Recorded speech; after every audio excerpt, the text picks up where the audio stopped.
Le projet des Capucins se situe sur un ancien site complètement enclavé, fermé, un ancien site militaire. Donc l'un des enjeux, c'est évidemment d'ouvrir ce lieu, de le faire découvrir.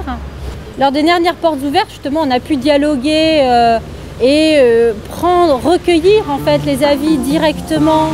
Et on voit bien l'envie en fait d'aller habiter ce lieu-là, se détendre, travailler, jouer. Un groupe d'habitants des différents quartiers brestois a proposé des noms en fait, de dénomination des différents lieux et places du projet. Et donc ces portes ouvertes-là ont permis à ces habitants-là de fouler avec leurs pieds les endroits qu'ils ont dénommés. La place des machines, le passage des Arpettes, le passage des Yannick et des Tisef.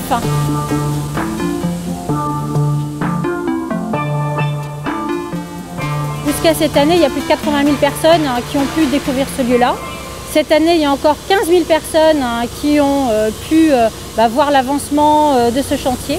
Moi, je trouve ça absolument génial. Intéressant. On l'attend de pied ferme. Impressionnant. Ah oui, ce sera un souvenir pour toujours, hein, surtout pour ceux qui ont connu ce qui se faisait à l'intérieur. Les prémices de ce projet ont commencé en 2006. En 2009, BMA devient concessionnaire de la ZAC et donc lance les dernières études sur ce projet. En 2011, BMA achète à la marine le terrain et lance ses premiers travaux d'aménagement d'espace public avec la démolition des premiers murs d'enceinte. Ce nouveau quartier, en fait, il fait partie intégrante du centre-ville. Pour plusieurs raisons. Il est desservi entièrement par les transports en commun, la station des Capucins qui se trouve au niveau des tours de Quai-Liverzan, mais bien sûr le téléphérique. Donc aujourd'hui, on est vraiment sur un prolongement du centre-ville. La première terrasse que vous voyez là-haut, donc cette terrasse, nous qu'on a appelée plateau de promotion, recevra environ 600 logements. Ensuite, la deuxième terrasse, créée de toutes pièces à travers le parking sur lequel nous nous trouvons, où on va retrouver une nouvelle esplanade type place de la Liberté, avec deux bâtiments qui fermeront cette place, la Cité internationale et aujourd'hui dans le programme un hôtel. Enfin, la dernière terrasse qui reste dans son jus, qui reste donc les ateliers.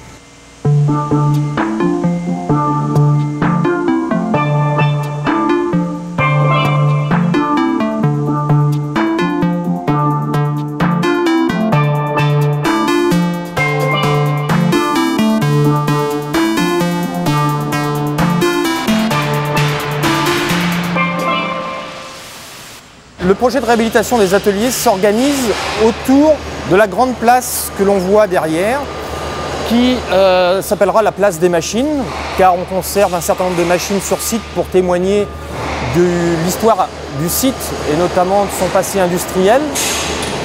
Cette place est pensée un peu comme une agora, puisque c'est à partir de cette place que l'on distribuera tout le reste des autres programmes qui viendront s'établir au sein des ateliers, à savoir la médiathèque, le téléphérique, les commerces, le cinéma et autres activités. C'est un lieu de vie pour les Brestois.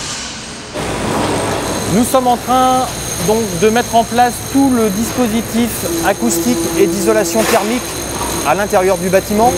Puis nous allons réaliser tous les ravalements des façades intérieures du bâtiment. Et enfin, nous allons avoir aussi tout ce qui concerne le dispositif d'éclairage, tous les dispositifs techniques qui vont être mis en œuvre au cours des mois prochains.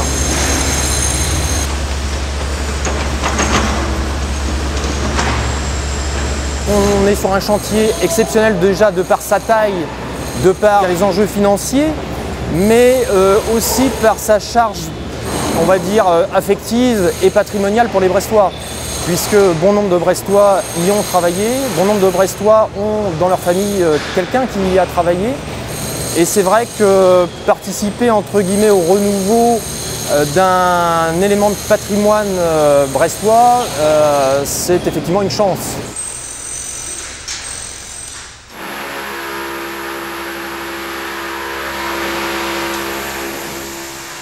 On se situe actuellement dans la nef principale qui constitue l'entrée de la médiathèque. Il y avait plusieurs difficultés sur le projet de la médiathèque, plusieurs difficultés architecturales à résoudre, notamment le problème de lumière, la médiathèque est enclavée dans les ateliers.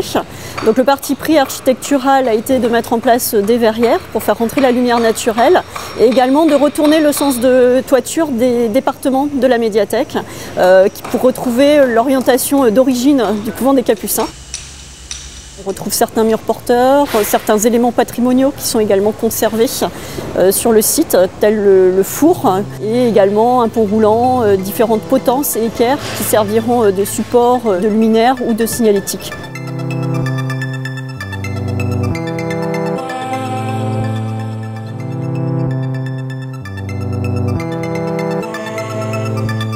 C'est une médiathèque qui sera la tête des réseaux de toutes les bibliothèques de quartier qui existent déjà à Brest.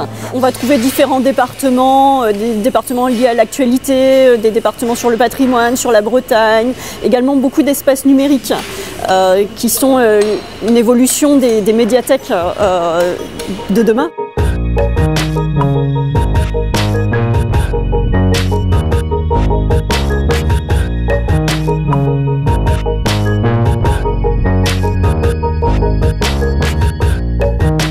C'est vrai qu'on a coutume de comparer le téléphérique à d'autres modes de transport comme les bus ou les tramways, mais je pense qu'il serait plus pertinent de le comparer à un pont.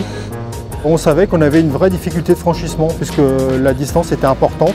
C'est en gros entre 300 et 500 mètres en fonction des endroits où on est. Et surtout le passage des bateaux qui sont bien plus hauts que les rives.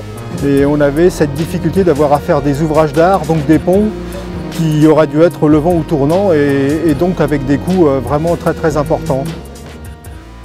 On est déjà dans la phase chantier aujourd'hui, on a eu l'enquête publique, on a commencé le chantier a démarré, donc on le voit derrière moi, les travaux de la gare ont commencé, de la gare qui est à l'intérieur des Capucins ont commencé, les travaux du pylône dans la base navale ont commencé également. Sur la rive gauche, ça tarde un petit peu à commencer, mais ça commence enfin, donc on est vraiment dans le cœur du sujet. Ah bah, ça fait appel à l'imaginaire, on est tout de suite en train de se dire la ville n'est plus quelque chose de tout plat, on est en 3 dimensions, on part à la conquête de la 3e dimension en ville, donc on l'a déjà fait dans les bâtiments, maintenant on le fait dans l'espace public. Ça renvoie à Jules Verne, aux bandes dessinées de Schuiten et Peters, dans lesquelles on voit des tas de machines volantes qui sont dans les rues. Et donc là maintenant avec un téléphérique on y arrive enfin. On en est arrivé quand on était gamin en lisant des bandes dessinées, maintenant on y arrive.